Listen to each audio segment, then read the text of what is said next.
Assalamualaikum warahmatullahi wabarakatuh. Melanjutkan menjelaskan kembali secara singkat pelajaran yang telah dipelajari.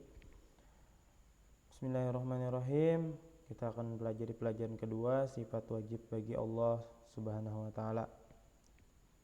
Jadi yang pertama di sini ada sifat wajib bagi Allah Subhanahu wa taala. Kita akan pelajari dua sifat wajib bagi Allah Subhanahu wa taala. Yang pertama di sini sifat muridan dan aliman. Oke, langsung saja. Yang pertama di sini ada sifat wajib bagi Allah. Kita mengenal ada 20 sifat wajib bagi Allah Subhanahu wa taala. Kali ini kita akan mengenal dua di antara sifat-sifat tersebut, yaitu muridan. Yang pertama muridan dulu ya. Artinya yang maha berkehendak. Allah maha berkehendak atas segala sesuatu. Apabila Allah sudah menghendaki suatu perkara, maka tidak ada yang dapat menolak kehendaknya. Di dalam Al-Quran surah Yasin ayat 82, Innama amruhu idza arada syai'an ayyakuna lahu kun fayakun. Artinya sesungguhnya keadaannya apabila dia menghendaki sesuatu hanyalah berkata kepadanya jadilah, maka terjadilah ia. Ayat ini membuktikan bahwa betapa mudah bagi Allah Subhanahu wa taala menjadikan sesuatu apabila Allah menghendaki untuk menjadikan yang dikehendakinya. Maka dengan seketika terwujudlah apa yang dikehendakinya itu. Mustahil bagi Allah bersifat mukhrahan, artinya tidak berkehendak. Maka sepatutnya lah bagi orang yang beriman, yang mempunyai keyakinan yang benar, agar memperbanyak memohon atau berdoa kepada Allah Subhanahu wa taala agar diberikan kebahagiaan di dunia dan akhirat dan dijauhkan dari musibah dunia akhirat. Yang kedua, aliman atau aliman, artinya yang maha mengetahui. Allah yang maha mengetahui, pengetahuan Allah tidak terbatas, baik yang tampak maupun yang tidak tampak. Maksudnya Allah Subhanahu wa taala selalu menyaksikan setiap perbuatan dan ucapan kita, dan semua yang kita kerjakan selalu diketahui oleh Allah Subhanahu wa taala. Tidak ada satu hal pun yang luput dari pengetahuan Allah Subhanahu wa taala. Di dalam Al-Qur'an surah An-Nisa ayat 176, Allah Subhanahu wa taala berfirman, "Wallahu bikulli syai'in alim." Dan Allah Maha mengetahui segala sesuatu. Bukti sederhana bahwa Allah Maha mengetahui dapat dilihat dari ciptaannya yang terhampar di alam sekitar, seperti tumbuhan dengan segala rumpun dan macamnya, binatang dengan segala spesies dan macamnya, manusia dengan segala macam warna kulit, suku, bangsa, dan bahasa. Mustahil bagi Allah Subhanahu wa taala itu bersifat jahilan, yang artinya tidak mengetahui. Maka sepatutnya bagi orang yang beriman yang mempunyai keyakinan yang benar agar senantiasa meminta pertolongan kepada Allah setiap keadaan dan meminta dihindarkan dari setiap kejahatan dunia akhirat. Di sini ada soal, apakah artinya Allah bersifat muridan? Artinya Allah Maha berkehendak. Apakah artinya Allah bersifat aliman? Itu Allah Maha mengetahui. Apakah arti mukhrahan? Mukhrahan ini artinya tidak berkehendak. Apakah artinya jahilan? Tidak mengetahui. Apa saja bukti Allah maha mengetahui, yaitu buktinya kita dapat dilihat dari ciptaannya yang terhampar di alam sekitar, dari tumbuhan, binatang, dan manusia. Oke. Kita lanjut pelajaran yang ketiga saja ya. Di sini mari mencontoh akhlak Rasulullah SAW.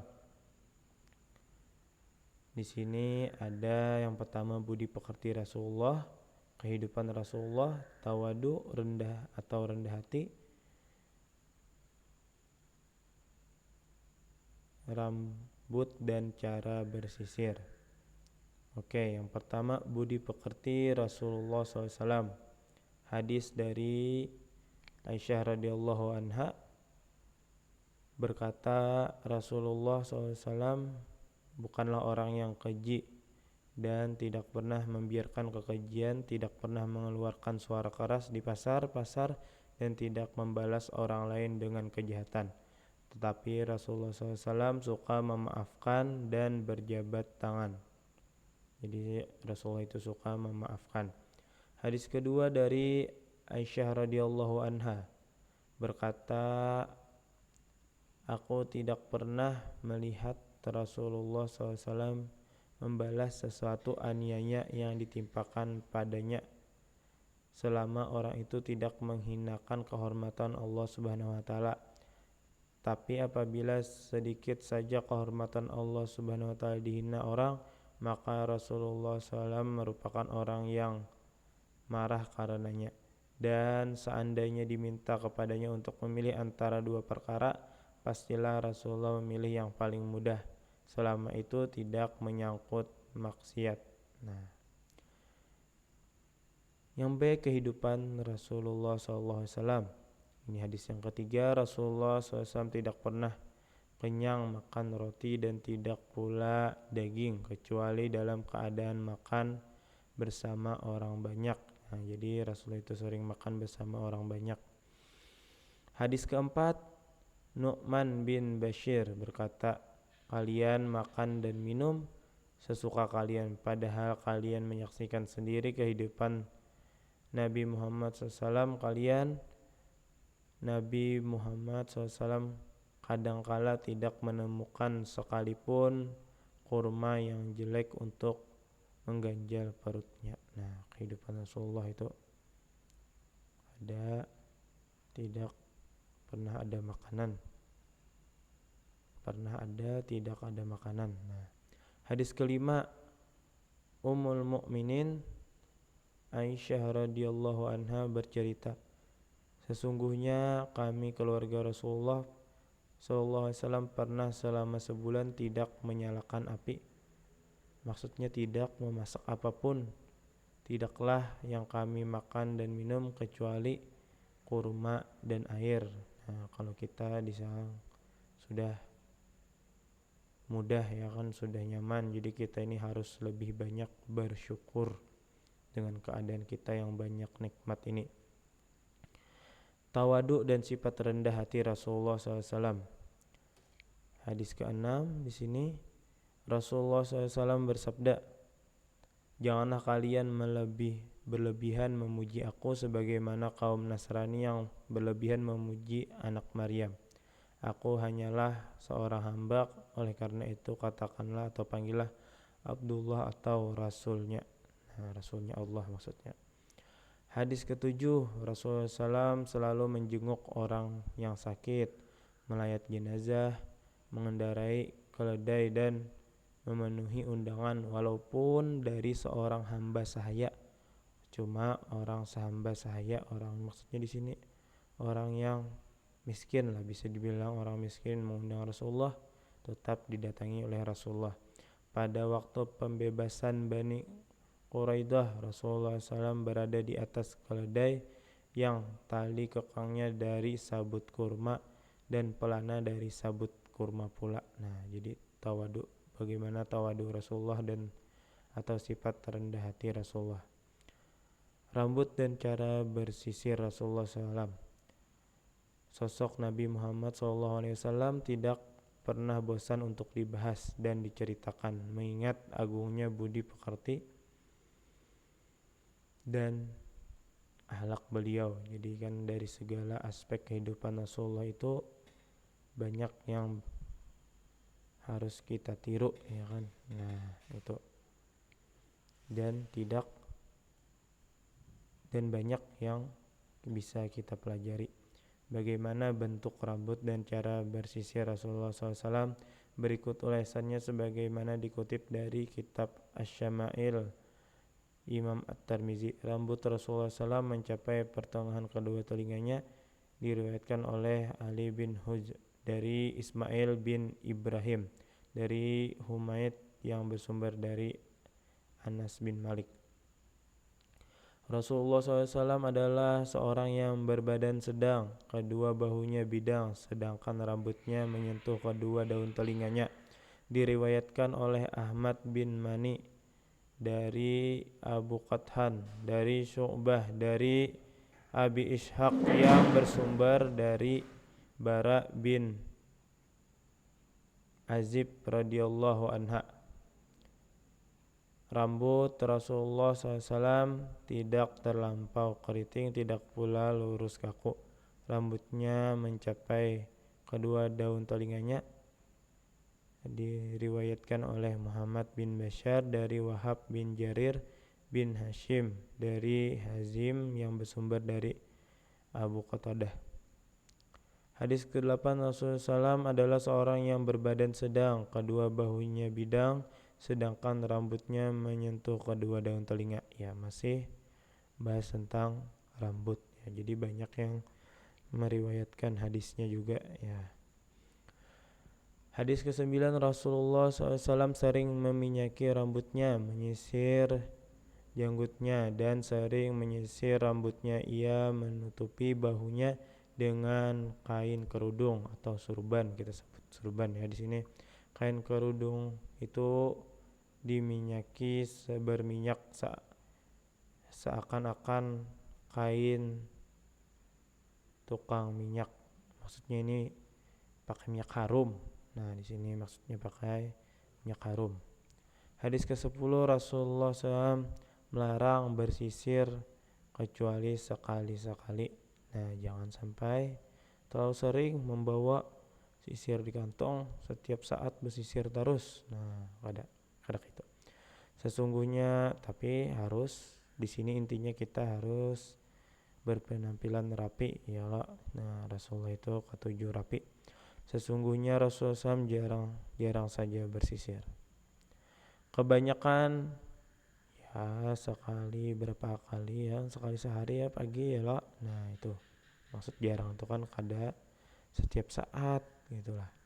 Kebanyakan hadis sahih menerangkan tentang kebersihan dan penampilan terpuji dari Rasulullah SAW. Sesungguhnya Rasulullah SAW dulunya menyisir rambutnya ke belakang, sedangkan orang-orang musyrik menyisir rambut mereka ke kiri dan ke kanan. Dan ahlul kitab menyisir rambutnya ke belakang. Selama tidak ada perintah lain, Rasulullah SAW senang menyesuaikan diri dengan ahlul kitab. Kemudian Rasulullah SAW menyisir rambutnya ke kiri dan ke kanan.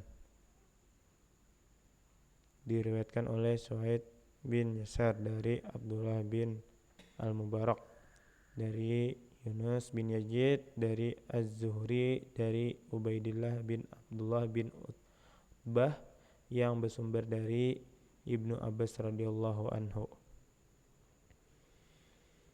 Rasulullah SAW melarang bersisir kecuali sekali-sekali. Diriwayatkan oleh Muhammad Bashar dari Yahya bin Sa'ad, dari Hisham bin Hasan, dari Al-Hasan Basri yang bersumber dari Abdullah bin Mughafal radhiyallahu anha.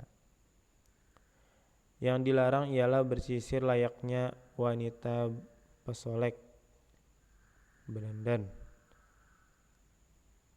Abdullah bin Mughafal radhiyallahu anha adalah sahabat Rasulullah SAW yang masyhur. Ia adalah seorang peserta Baitus Syajarah, wafat tahun 60 Hijriah.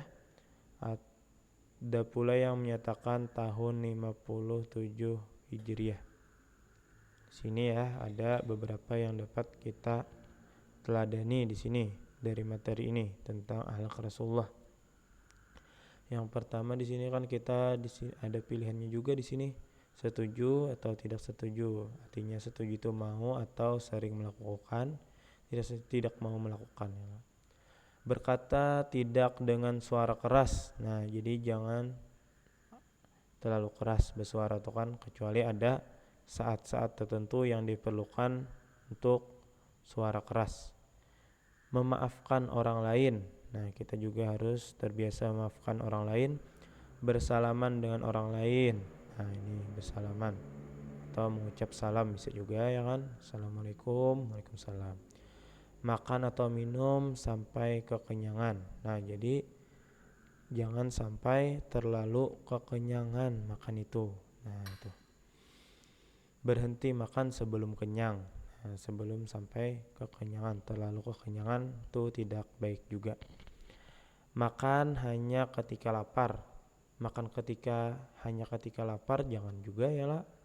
Nah, karena kita harus makan juga teratur, ada jam-jamnya ya kan, supaya pencernaan itu bisa dengan mudah melakukan prosesnya pencernaan itu.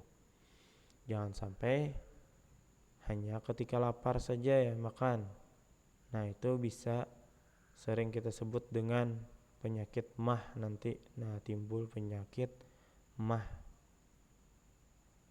Nomor 7, menjenguk orang yang sakit. Nah, jadi di sini kalau kita bisa menjenguk orang yang sakit itu bagus dan didoakan semoga cepat sembuh.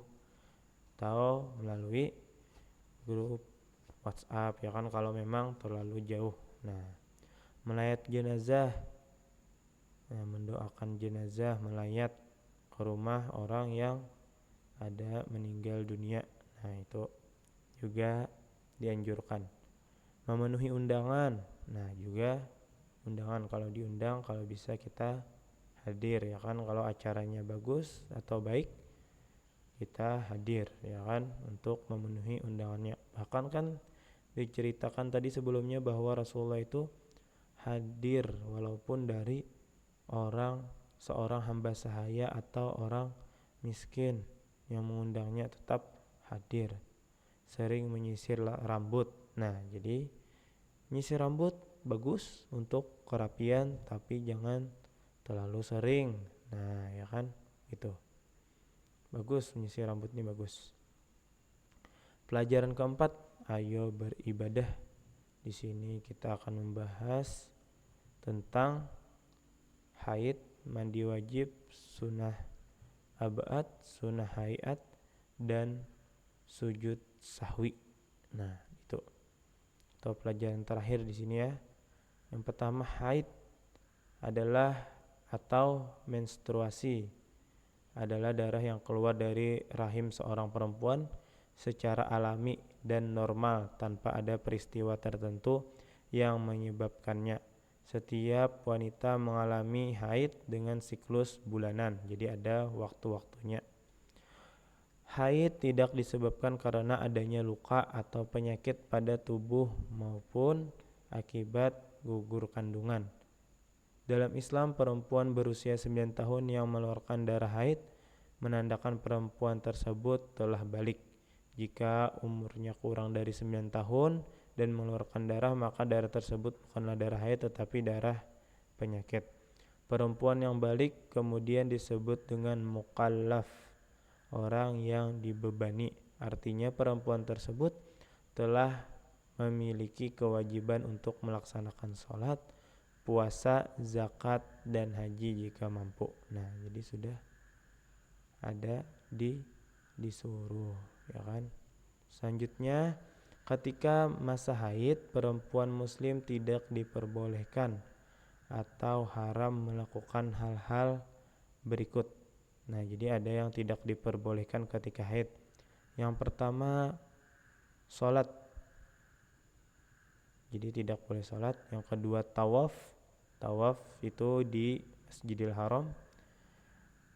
Selanjutnya, menyentuh Al-Quran, memegang dan menyentuh mushaf Al-Quran dan tafsir, berdiam diri di masjid, membaca Al-Quran, puasa, berjalan di masjid. Dikhawatirkan darah haid akan menetes ke lantai. Ketika masa haid telah selesai, dia wajib melakukan mandi besar.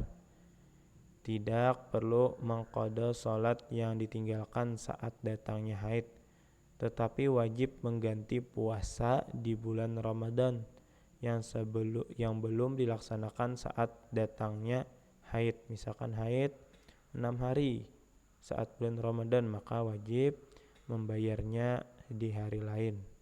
Nah, itu. Sedangkan mengganti puasa tersebut di bulan lainnya, bukan di bulan Ramadan. Jadi bukan di bulan Ramadan ya gantinya. Dalam ajaran Islam dijelaskan bahwa haid mulai dialami oleh perempuan pada usia sekitar 9 sampai 12 tahun. Masa siklus haid paling sedikit sehari semalam dan paling lama 15 hari 15 malam.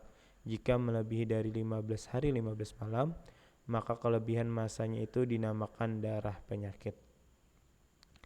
Mandi junub. Mandi junub atau biasa kita kenal dengan nama mandi junub, mandi wajib ya kan, kita kenal dengan mandi junub, adalah bentuk membersihkan atau menyucikan diri dari hadas besar. Mandi ini biasa dilakukan dengan cara mengguyurkan air ke seluruh bagian tubuh menggunakan tata cara khusus sesuai rukunnya. Sementara berikut ini adalah sebab-sebab yang menjadikan mandi wajib. 1. Keluar sperma. Keluarnya sperma atau mani mewajibkan mandi bagi laki-laki, baik dari laki-laki maupun perempuan. 2. Hubungan suami istri. 3. Terhenti keluarnya darah haid atau telah selesainya haid. 4. Terhenti keluar darah nifas. Nifas ini adalah darah yang keluar dari kemaluan wanita setelah melahirkan. Jadi setelah melahirkan itu darahnya disebut dengan darah nifas. 5. Mati yang bukan mati syahid. Nah, jadi kalau orang yang mati syahid itu tidak dimandikan biasanya. Nah, jadi langsung bisa dikafan, baru disolat, lalu dikuburkan. Nah, seperti itu. Atau yang lainnya. Sunat abad, sunat hayat, dan sujud sahwi. Sunat solat merupakan ucapan atau gerakan yang dilaksanakan dalam solat selain rukun solat. Nah, jadi ada yang namanya rukun solat dan juga ada sunat-sunat solat. Sunat solat ini menjadi 2, sunat abad dan sunat hayat. Kalau rukun solat kan dari niat, takbiratul ihram, meletakkan kedua tangan, ruku, i'tidal, sujud, duduk antara 2 sujud, tahiyat awal, tahiyat akhir, dan juga salam. Itu rukun salat. Dan di sini sunnah-sunnahnya dari salat. Nah, membaca surah Al-Fatihah tadi juga termasuk ketinggalan tadi ya, ada membaca surah Al-Fatihah. Itu termasuk rukun salat. Yang pertama sunnah abad. Sunnah abad adalah amalan sunnah dalam salat yang apabila terlupakan sangat dianjurkan diganti dengan sujud sahwi. Yang termasuk sunat abad adalah membaca doa kunut salat subuh, berdiri bagi kunut tersebut, membaca tasyahud awal dan duduknya, bersalawat atas Nabi pada tasyahud awal. Tasyahud awal, at-tahiyatul mubarakatus salawatut thayyibatu lillah. Assalamualaikum ayuhan nabi wa rahmatullahi wa barakatuh. Assalamu alayna wa ala ibadillahis sholihin. Asyhadu an la ilaha illallah wa asyhadu anna Muhammad Rasulullah. Allahumma sholli ala sayyidina Muhammad. Nah, itu salawatnya. Dan tasyahud awal tadi bacaan yang tadi. membaca sholawat atas keluarga Nabi Muhammad di dalam tasyahud akhir. Jadi tasyahud akhir kita biasa menambahkan dengan Allahumma shalli ala sayyidina Muhammad wa ala ali sayyidina Muhammad kama shallaita ala sayyidina Ibrahim wa ala ali sayyidina Ibrahim wa barik ala sayyidina Muhammad wa ala ali sayyidina Muhammad kama barakta ala sayyidina Ibrahim wa ala ali sayyidina Ibrahim fil alamin innaka Hamidum Majid. Nah itu. Jadi apabila ketinggalan maka disunatkan untuk melakukan sujud yang namanya sujud sahwi tadi. Nah ya, habis itu kita lanjutkan lagi dengan yang namanya sunat hayat. Sunat hayat adalah amalan sunat dalam sholat yang apabila terlupakan tidak perlu diganti dengan sujud sahwi. Yang termasuk sunat hayat adalah yang pertama, mengangkat tangan ketika takbiratul ihram. Hendak ruku, i'tidal, berdiri sesudah bangkit dari tasyahud awal. Yang B, meletakkan tangan kanan di atas tangan kiri di antara pusar dan dada. Membaca doa iftitah kemudian isti'azah, mengata amin setelah membaca Fatihah, membaca surah sesudah selesai membaca surah Fatihah rakaat pertama dan kedua, membaca Fatihah dan surah dengan nyaring pada rakaat pertama dan kedua, salat maghrib, isya dan subuh. Nah itu. Jadi itu termasuk menyaringkan atau mengaraskan bacaan tadi, masuk sunnah hayat. Membaca tasbih ketika ruku dan sujud. Nah jadi ketika ruku dan sujud itu disunahkan, termasuk sunnah juga. Subhana rabbiyal a'la wa bihamdih dan juga subhana rabbiyal azimi wa bihamdih. Itu contohnya. Mengatakan samiyallahu liman hamidah ketika bangkit dari ruku. Memberi salam dengan yang kedua, memalingkan muka ke kanan dan ke kiri ketika memberi salam. Sujud sahwi. Sujud sahwi 2 kali sujud yang dilakukan setelah selesai tasyahud akhir dan sebelum salam. Hukum sujud sahwi adalah sunat. Adapun sebab-sebab dianjurkan sujud sahwi adalah yang pertama di sini ketinggalan sunat abaat. Yang B, terlupa mengerjakan sesuatu yang batal dengan sengaja. Yang C, ragu-ragu ketinggalan sunat abaat. D, memindahkan rukun qauli yang tiada membatal. Yang E, ragu-ragu mengerja sesuatu dan ditanggungkan lebih. Nah, apabila lupa kan tadi, maka kita bisa melaksanakan, disunahkan untuk mengerjakan sujud sahwi. Ada ayo berlatih. Di sini yang pertama, darah yang keluar dari rahim seorang perempuan secara alami dan normal tanpa ada peristiwa tertentu yang menyebabkannya disebut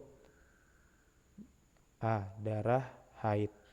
Dalam Islam, perempuan berumur 9 tahun yang mengeluarkan darah haid menandakan perempuan tersebut telah B, balik.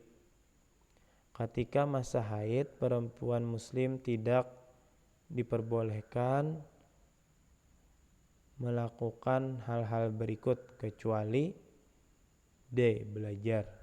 Nah, tawaf kada boleh, megang Al-Quran, sholat, nah itu tidak boleh. Jadi yang boleh tadi belajar, jawabannya D. Ketika melakukan kegiatan yang dilakukan dengan cara mengguyurkan air ke seluruh bagian tubuh menggunakan tata cara khusus sesuai rukun-rukunnya disebut mandi. Nah, disebut dengan mandi atau lengkapnya mandi wajib atau mandi junub. Nomor 5, berikut sebab-sebab mandi junub kecuali di sini jawabannya B, buang air besar. Nah, itu bukan termasuk dalam sebab-sebab mandi junub. Nomor 6, ucapan atau gerakan yang dilaksanakan dalam sholat selain rukun sholat disebut selain rukun sholat. Jawabannya C, sunat sholat. Nah, itu termasuk sunat ya. Selain rukun itu disebut sunat sholat. 7, amalan sunat dalam sholat yang apabila terlupa sangat dianjurkan diganti dengan sujud sahwi adalah A, sunat abad. 8, yang bukan termasuk sunat abad adalah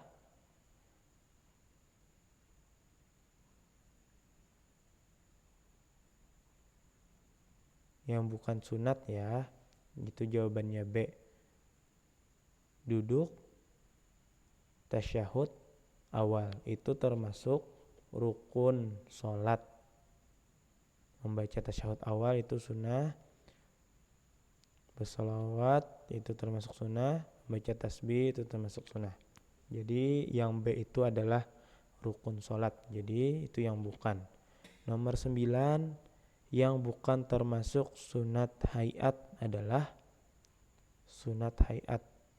Jawabannya B, membaca surah Al-Fatihah. Karena apa? Surah Al-Fatihah ini termasuk dalam rukun sholat dan wajib dibaca. Nah, itu. Jadi yang bukan disinilah jawabannya B, membaca surah Al-Fatihah. Karena surah Al-Fatihah tadi termasuk dalam rukun sholat. Nomor 10, berikut merupakan sebab-sebab dianjurkan sujud sahwi kecuali ketinggalan sunat abad. Ya kah? Atau ya ketinggalan sunat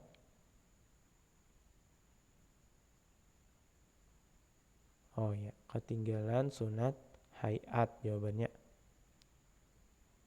Di nomor 10 tadi, berikut merupakan sebab-sebab dianjurkannya sujud sahwi kecuali ketinggalan sunat hayat. Nah, tadi kalau sunat abad yang ketinggalan itu dianjurkan, ya kan? Ini yang jawabannya yang kecuali gitu. Jangan sampai terkecoh. Mungkin ini saja dari saya. Semoga bermanfaat. Ilmunya bisa kita amalkan dan menambah ilmu pengetahuan kita. Dan juga mendapat kebaikan dunia dan akhirat. Semoga bisa dipahami. Wallahu muwaffiq ila aqwamit thariq. Assalamualaikum warahmatullahi wabarakatuh.